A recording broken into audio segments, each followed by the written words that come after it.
I never knew the truth about my life until the night a stranger showed up at my door with tears in his eyes and a letter clutched in his shaking hand, whispering, "He watched over you your entire life, and you never knew why." That was the moment everything I believed about my childhood, my struggles, and even my identity shattered like glass. Because I had grown up thinking I was completely alone, abandoned by the world, unaware that a billionarian of the most powerful men in the country had been silently pulling strings to protect me from the shadows.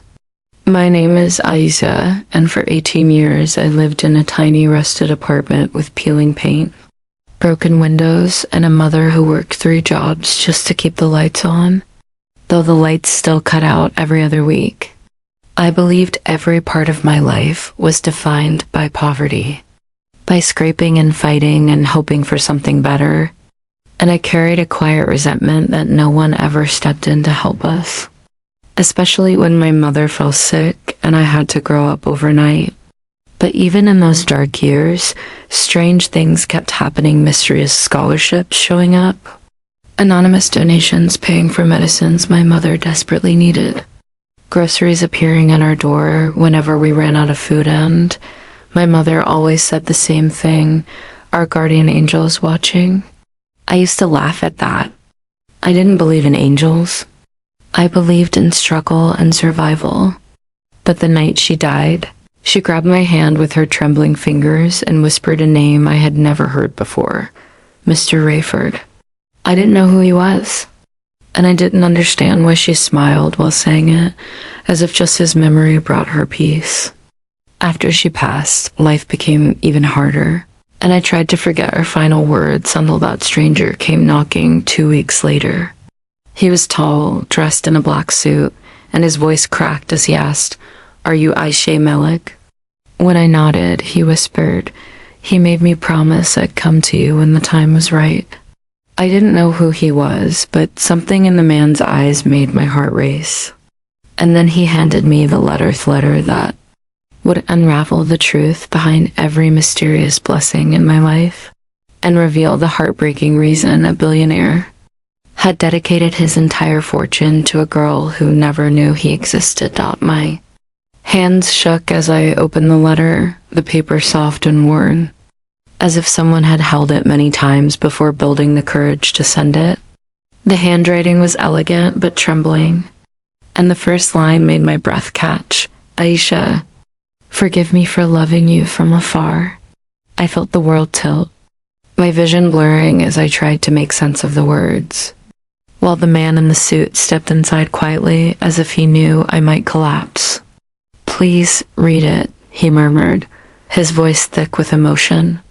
The letter continued, explaining that the writer, this mysterious billionaire, had been watching over me since the day I was born, ensuring I had enough to survive without ever revealing his face. But why? Why me? Why my mother? Why all the secrecy? The letter didn't give answers yet, only promises that the truth would be hard, painful, but necessary. I felt a lump rise in my throat as I whispered, "Who is he?" And the man finally spoke the name my mother had uttered before she died: Adrian Rayford. A name I had never heard growing up, yet it sounded powerful, heavy, like it belonged to someone whose footsteps made governments move. The man said Adrian was dying, and tears rolled down his cheeks as he added, "He doesn't have much time left, but he needs you to know the truth before he goes." I backed away, overwhelmed, telling him there had to be a mistake because no billionaire would care about a nobody like me. But he shook his head, saying, "You think he picked you by accident?" "No, Isha, you were the reason he changed his entire life." His words hit me like thunder, leaving me breathless. Suddenly 1,000 memories flashed at bags of rice that appeared at our door, hospital bills paid without explanation, the scholarship I received after my mother's funeral, and all the puzzle pieces I had ignored started to align. The stranger gently handed me a small metal key and said, "He left this for you. It opens a box in his private estate. Everything you need to know is inside." My heart hammered, fear and curiosity twisting together until I could barely breathe. I didn't understand what Adrian Rayford wanted from me, or why he had been watching me my entire life. But deep down, a cold whisper of intuition warned me the truth was not going to be beautiful. It was going to break me. I didn't sleep that night. I sat on the floor clutching the key, replaying every strange moment of my childhood and wondering how a billionaire could be connected to a girl from the slums.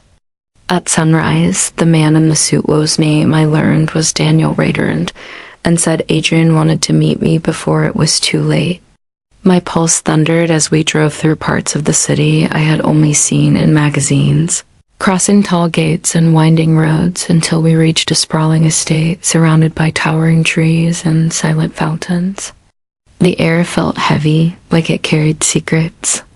Inside, the mansion was dim and quiet, with portraits of powerful-looking ancestors staring down at me as if judging my presence. Daniel led me to a room on the top floor where the curtains were drawn, and the only sound was the slow beeping of a monitor. There, lying in a massive bed, was a frail old man with silver hair and hollow cheeks, Adrian Rayford. But the moment his eyes met mine, something unexplainable passed between us, something that made my throat tighten. He lifted a weak, trembling hand toward me and whispered, "Aisha, you came." His voice was soft, cracked with age and sorrow. I hesitated, feeling a strange pull, as if I had stepped into a life that somehow belonged to me and yet didn't. Why me? I finally asked, trying to steady my voice. "Why did you help us? Who are you to me?" His eyes glistened as he stared at me like someone looking at a memory they lost long ago. "I owe you more than I can ever repay," he whispered. "I owe your mother my life, and I owe you the truth." My breath hitched. My mother? She had never mentioned a wealthy man before. She barely had time for friends, let alone billionaires. Adrian motioned weakly to a small wooden box on the table, the one my key was meant for. "Open it," he said. My fingers trembled as I unlocked it, and when I lifted the lid, I found old photographs, faded, worn, and heartbreaking. One photo showed my mother, much younger, smiling beside Adrian. Another showed her holding a baby that looked exactly like me. My knees nearly gave out as Adrian whispered through tears, "Aisha, I'm your father." The room spun so violently that I had to grip the edge of the table to stay upright, my heart crashing against my ribs as if trying to escape. "No," I whispered, shaking my head, unable to believe the words coming from the dying man's trembling lips. "That's not possible," my mother would have told me. But Adrian closed his eyes as if the weight of his own memories was too heavy to bear and said, "She didn't tell you because she wanted to protect you from my world, a world that nearly destroyed her." I felt a cold wave wash over me, leaving my skin prickling. Daniel stepped closer but said nothing, his silence somehow confirming that everything I was hearing was not madness but truth. Adrian gestured weakly for me to sit, and though my body felt numb, I lowered myself into the chair beside his bed. His breathing was shallow as he continued, "Your mother, Layla? She was the only person I ever loved who saw me not for my money or my power, but for who I really was. But my family, Namithi, never accepted her. They threatened her, humiliated her, and forced me to choose between them and her." His voice cracked into a whisper as he added, "I was a coward. One chose my inheritance." A sharp ache bloomed in my chest as I imagined my mother strong, gentle, exhausted, standing alone against a world of wealth and cruelty. "She didn't deserve any of that," I said, my voice trembling with anger I could feel rising from a place deep inside me. Adrian nodded slowly, tears escaping the corners of his eyes. "I know. And when she found out she was pregnant, she disappeared. She didn't want you to grow up in my world of lies and manipulation." His words hit me like a blade, sharp and unforgiving. For years, I had resented the empty spaces in my life, the missing pieces of my identity, the unexplained struggles. Now I knew the truth. My mother had chosen to raise me alone, even if it meant poverty, to keep me safe from the darkness that came with Adrian's name. "I searched for you," he whispered. "By the time I found you, you were 8. Layla wouldn't speak to me, but I couldn't abandon you again. So I helped from afar, silently, praying someday you'd forgive me." I stared at him, torn between rage and heartbreak, unable to decide if I should scream or cry. Because this wasn't just a revelation. It was the shattering of my entire life. I sat there frozen, gripping the arm of the chair until my knuckles turned white, trying to process the impossible truth that the man who had silently shaped every corner of my life was the same man who had abandoned my mother when she needed him most. The betrayal burned inside me like fire, but beneath it was a strange, painful tenderness I didn't want to feel. A softness that came from realizing this fragile man was somehow tied to my blood, my existence, my entire story. Adrian watched me with eyes full of regret, so heavy it felt suffocating. "I know I don't deserve your forgiveness," he whispered, each breath rattling like it hurt him just to speak. I destroyed the only family I ever had because I was too afraid of losing a name that never meant anything. I swallowed hard, tears stinging my eyes as images of my mother flashed through my mentor-tired smile. Her calloused hands, her quiet strength, her whispered prayers on nights when we didn't know if we'd make it through the month. "She died thinking you didn't care," I said, my voice breaking despite my effort to stay strong. "Do you understand what that did to her, to me?" Adrian closed his eyes, and for a moment I thought he might collapse under the weight of his guilt. "I cared every day," he rasped, "but I didn't deserve to stand in front of her again. I thought helping from afar was the only thing I could do without ruining your lives even more." My anger trembled, caught between fury and grief. "Then why tell me now?" I demanded. "Why drag me into this now that you're dying?" His gaze met mine with a heartbreaking softness. "Because I don't want to die with the last person I love in this world, thinking I abandoned her." The words pierced me, and I hated that part of me felt them. I stood abruptly, pacing the room to steady myself, but the walls felt like they were closing in. Everything I had ever understood about my life was shifting beneath my feet like sand. Then Adrian added, almost in a whisper, "There's something else you need to know." "Something your mother never got to tell you?" I froze mid-step. His sunken eyes locked onto mine as he said, "Your life was never meant to be this hard. You were meant to inherit everything, but someone made sure you didn't." A chill shot down my spine as he added, "Someone in my family?" The chill that crawled up my spine felt like a warning, a quiet whisper that the truth waiting ahead was darker than anything I had imagined. I turned slowly to face Adrian, my heart pounding so loudly I could hear it echoing in the silent room. "What do you mean, someone in your family?" I asked, my voice barely above a whisper.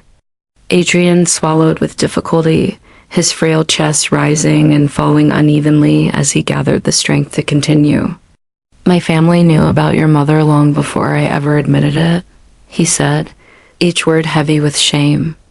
"They saw her as a threat, saw you as a threat.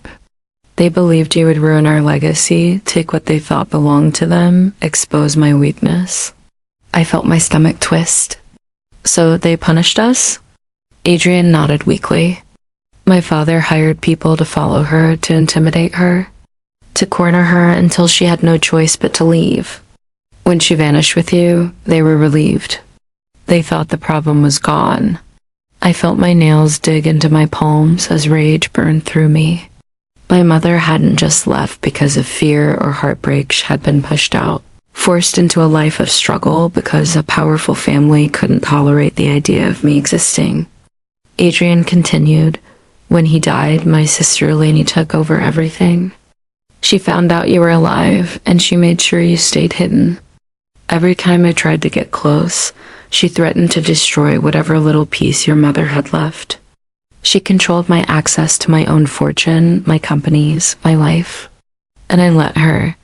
The disgust in his voice was directed at himself, but the hatred forming in my chest was for a woman I had never met. So all those years, I murmured. The poverty, the struggles, the nights we went hungry. It wasn't fate. It wasn't just life being hard. Someone chose that for us. Adrian's eyes filled with tears. I tried to help without her noticing, but every act of kindness had to be hidden. If Elaine discovered it, she would cut off the support and hunt you down again. My breaths grew sharp, my vision blurring with fury and heartbreak. And now? I asked. Why tell me this now? He looked at me with a desperation that made my chest ache. Because Elaine knows I'm dying. And she knows I want to give you everything that was stolen from you. She won't let that happen. He paused, voice cracking. Aisha, she's coming for you. The air in the room seemed to thicken as those last words left Adrian's trembling lips. And for a moment I felt rooted to the floor, caught between disbelief and the rising panic curling in my stomach. She's coming for me, I repeated, my voice shaking despite my efforts to stay calm. Adrian nodded weakly, his eyes filled with a fear that made my skin crawl. Elaine has spent her entire life protecting the Rayford Empire from anything she sees as a threat. You are living proof of a scandal she buried decades ago. If you inherit even a fraction of what rightfully belongs to you, she loses everything she stole. My heart pounded as I tried to process the enormity of it. I had grown up thinking life was cruel because it simply was, but now I knew it was cruel because someone chose to make it that way. What does she want to do? I whispered. Adrian's jaw trembled. Erase you. Permanently, if she has to. A cold shudder ran through me, and I instinctively stepped back, as if the walls themselves were closing in.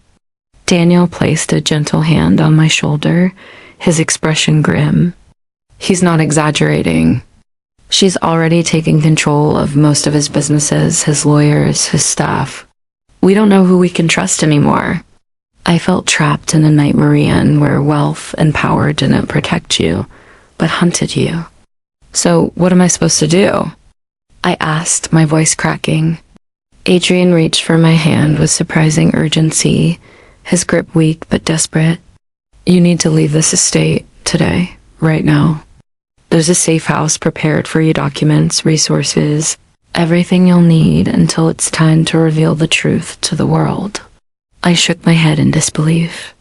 Reveal what? That I'm the daughter of a billionaire who abandoned us? That his family forced us into poverty? My voice rose without my permission, raw and trembling. Who would believe me? Adrian's eyes softened, and for the first time, I saw something in them that felt almost fatherly.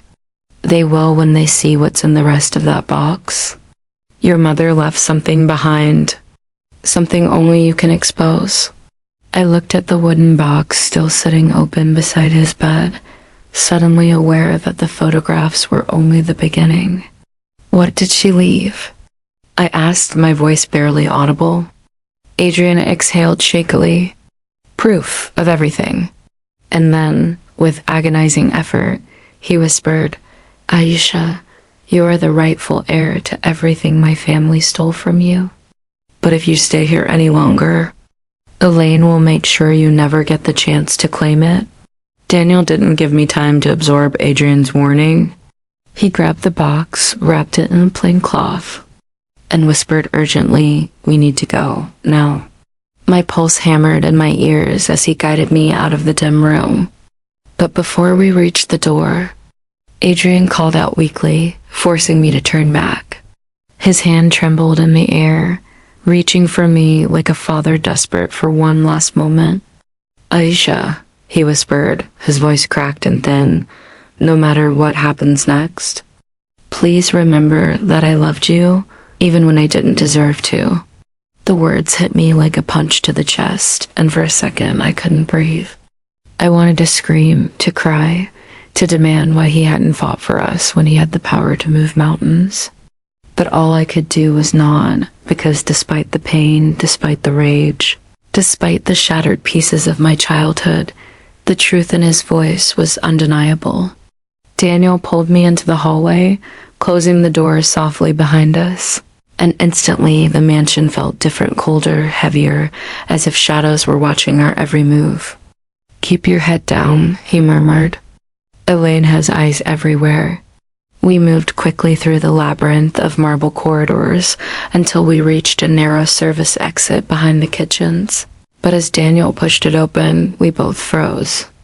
A black SUV was pulling up the driveway, and even from a distance, the presence radiating from it was unmistakably powerful and dangerous. "That's her," Daniel whispered, gripping my wrist so tightly it almost hurt. Panic shot through me as he yanked me back inside and slammed the door shut. "We don't have time. She wasn't supposed to arrive this soon." My heart thudded violently. "What do we do?" He didn't answer at first. He just scanned the hallway with frantic eyes, then tugged me toward a narrow staircase hidden behind a linen cabinet. "We go through the maintenance tunnels," he said. "They lead to the forest behind the property. From there we run." We descended into darkness, my breath echoing off the concrete walls, but my thoughts were louder than anything around me. I thought of my mother and the life we could have had. I thought of Adrian, frail and dying above us. I thought of Elaine, a woman I had never met, but who had already ruined everything I loved. And as we reached the bottom of the stairs, a chilling thought struck me. Elaine wasn't just here to stop me. She was here to finish what she'd started 18 years ago. The tunnels were narrow and cold, lit only by a few flickering bulbs that cast trembling shadows along the damp concrete walls. And every step echoed like a warning we were running out of time. Daniel walked ahead with quick, decisive movements, but I could hear the strain in his breathing, the urgency that tightened with every distant sound above us. "Elaine won't check the tunnels first," he whispered, though his voice lacked confidence. "She thinks fear will keep people from using them." I clutched the box against my chest, feeling its weight like a heartbeat, the truth inside it growing heavier with every passing second. The farther we walked, the more memories flooded my mother's tired eyes. Her forced smiles, her whispered prayers when she thought I was asleep. I wondered if she had always feared someone was watching us. If she had lived every day knowing the Rayford family could appear and destroy everything. Suddenly, a metallic clang echoed behind us, sharp as a gunshot, and Daniel froze. We both turned slowly. The tunnel door we had entered through was now sealed, and heavy footsteps were echoing from the direction we had come.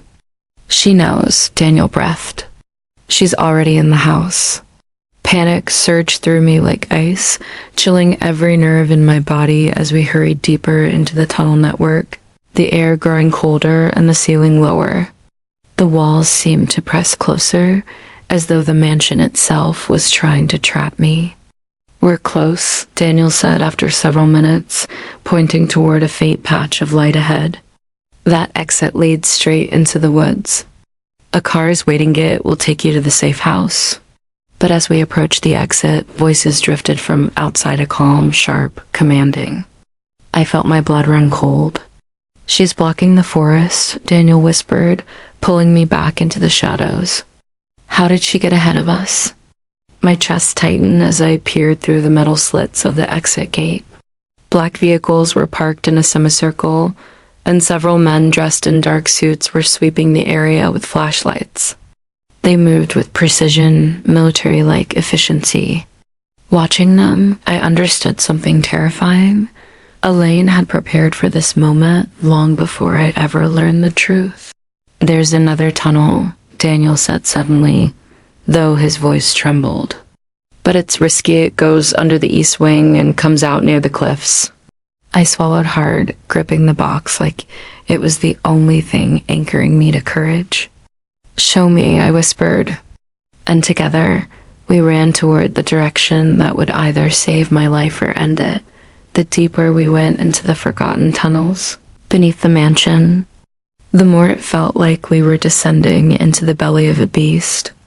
Every echo a reminder that danger stalked us from both ahead and behind. My legs trembled as we pushed forward, Daniel guiding me through twists and turns so tight I had to turn sideways to fit, the scent of damp earth filling my lungs until breathing felt like swallowing mud. At last we reached a rusted metal ladder leading upward, and Daniel motioned for me to climb. "This is it," he whispered, his voice barely audible. "When you reach the top, you'll be just outside the eastern cliffs. The safe house driver will see you. I'll follow after I clear the path." But something in his tone made my stomach twist. "You're coming with me," I said, gripping his sleeve. "I'm not leaving you to face her alone." He gave a small, sad smile. "Aja, I've been facing her my whole life, but you have a chance to break free." Before I could argue, he gently placed my hand on the ladder and urged, "Go. This is what your mother would have wanted." With a trembling breath, I began climbing, every creak of the ladder sending a jolt of fear through me. When I pushed open the hatch, icy wind whipped across my face, the sky darkening with storm clouds that churned like the chaos in my chest. I hauled myself out onto rough ground, clutching the box tightly, but the moment I stood up, a sharp click echoed behind me, sound I recognized instantly. A gun being cocked. I froze. Slowly I turned, and there she was. Elaine Rayford. Tall, poised, wrapped in a black coat that billowed in the wind like wings of a vulture. Her eyes were cold, calculated, studying me with the same detachment someone might use when examining an insect. "So," she said coolly, raising the gun toward my chest, "the little mistake survived." Every instinct screamed at me to run, but shock pinned my feet to the ground. "You ruined everything," she continued, stepping closer. "Your mother should have disappeared quietly, but now Adrian wants to hand over everything to you? A nobody?" Rage surged through me, hot and wild, as I clutched the box tighter. "I'm not a nobody," I said, forcing my voice to stay steady. "I'm his daughter." Elaine's lips curled. Not for long. But before she could pull the trigger, a loud crack echoed not from her gun, but from behind her. She spun too late. Daniel tackled her from the side, sending the gun skidding across the ground. "Run, Aja," he shouted, and with the storm roaring above me and the truth clutched against my heart, I ran toward the cliffs, toward freedom, toward danger, toward a future I was no longer afraid to claim.